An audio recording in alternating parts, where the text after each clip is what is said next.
Welcome back to the reading of the poem of the Man God, written by Maria Valtorta, Volume 3, Chapter 321, From Seleucia to Antioch.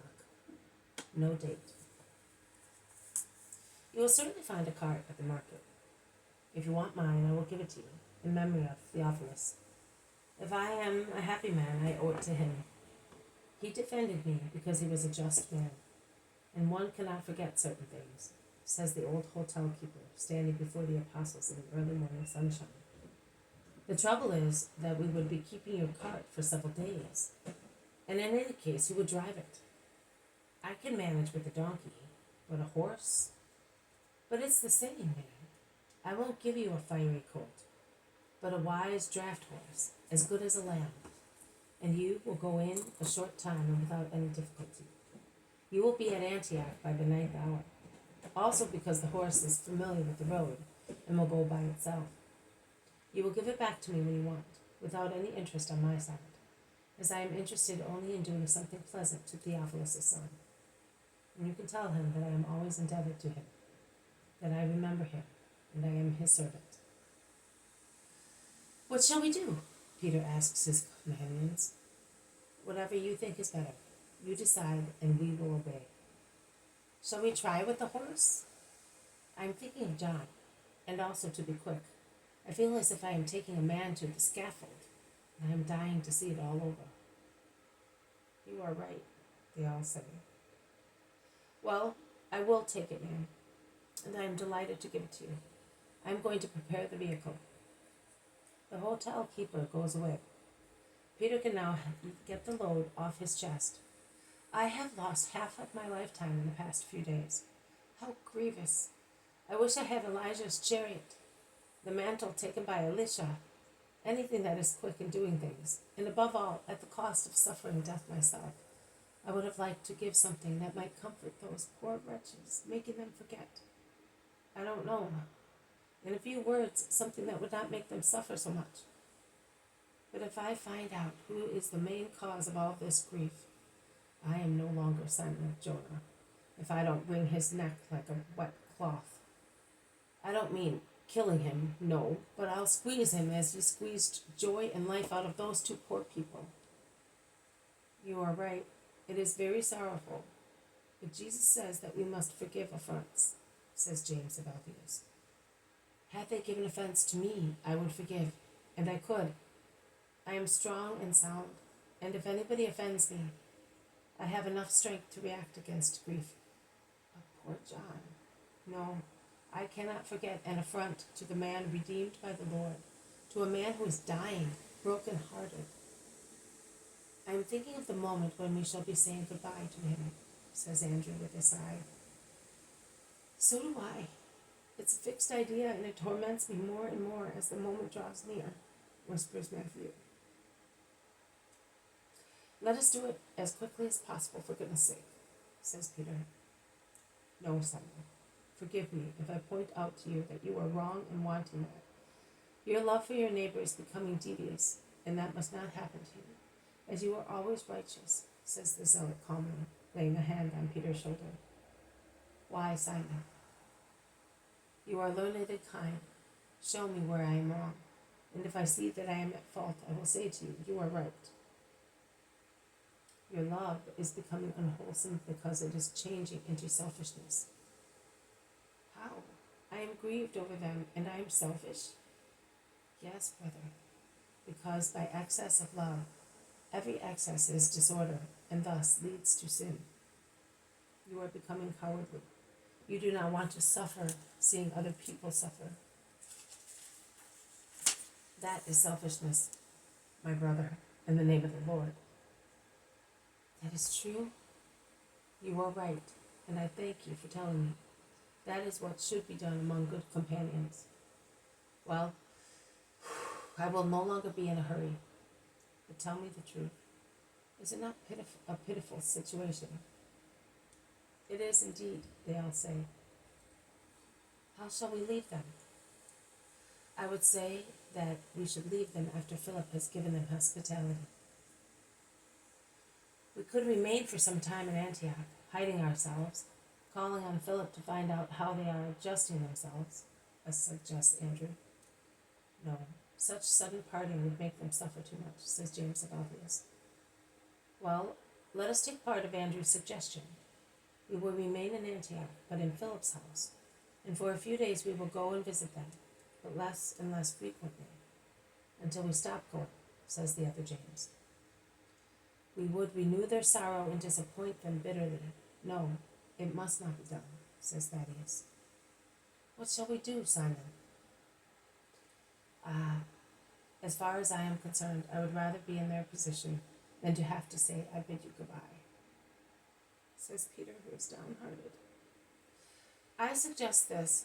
Let us go with them to Philip's house and remain there. Then we will all go to Antigonium. It is a pleasant place, and we will stay there.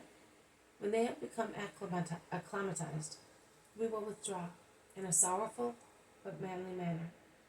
That is what I would say. Unless Simon Peter has received different instructions from the Master, says Simon Zealot. Me? No. He said to me, do everything well, with love, without being sluggish, but without rushing, in the way which you think is best. So far, I think I have done so. There is only one thing. I said I was a fisherman, but if I had not said that, he would not have allowed me on the deck. Don't have silly scruples, Simon.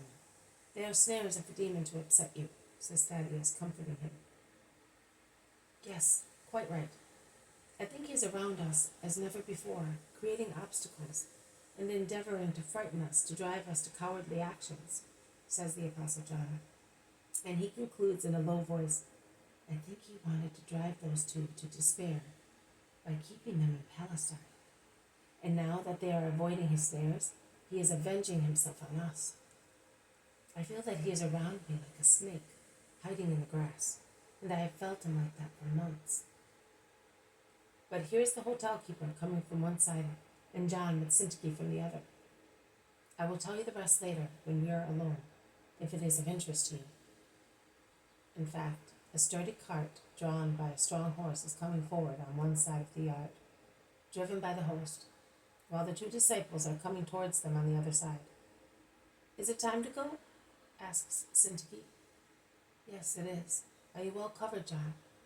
Is your pain improving? Yes, I am enveloped in woolen garments, and the ointment has helped me. Get on then, and we shall be with you in a moment. And when they have finished loading, and everyone is in the cart, they go out through the wide door, after being repeatedly assured by the host of the docility of the horse. They cross a square, as pointed out to them, and take a road near the walls until they go out through a gate, and they then proceed along a deep canal, first and later along the river. It is a fine, well-kept road, running northeastwards, following the turns of the river.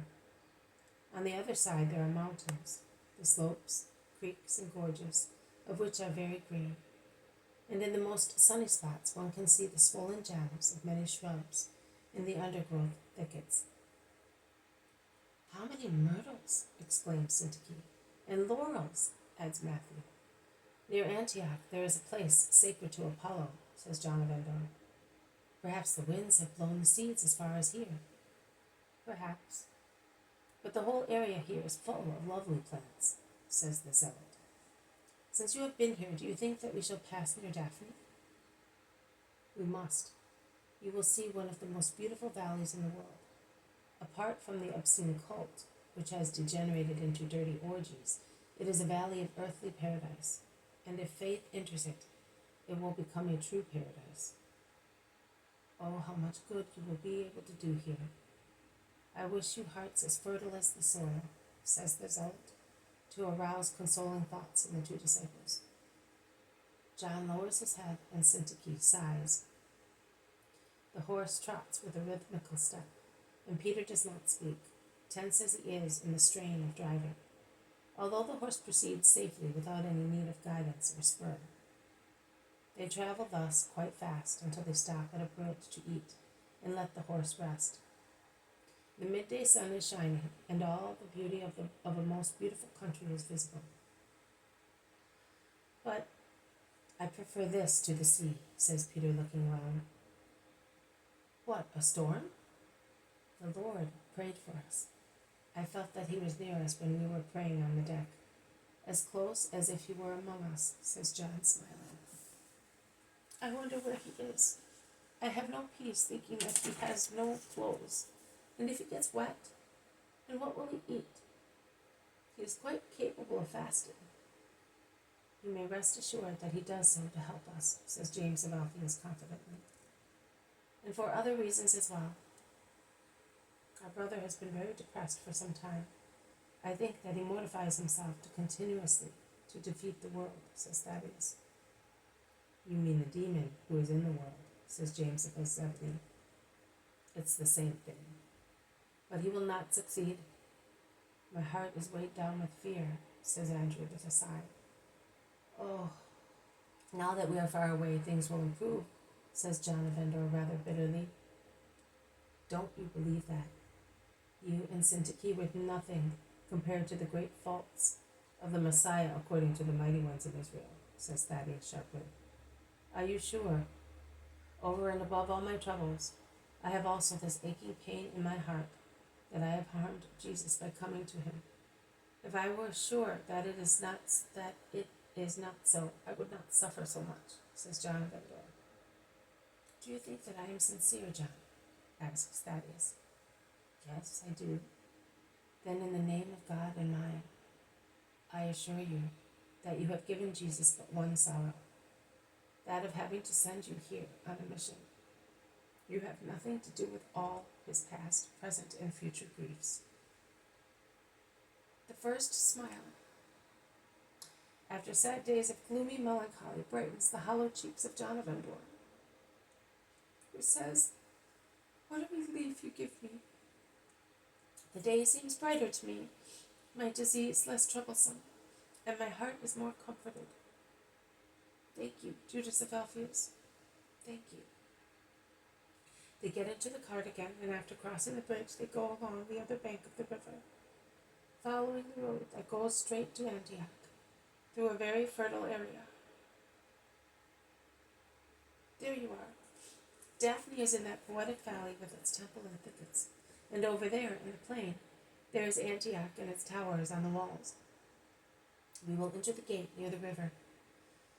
Lazarus' house is not very far from the walls. His most beautiful houses have been sold. This one is left.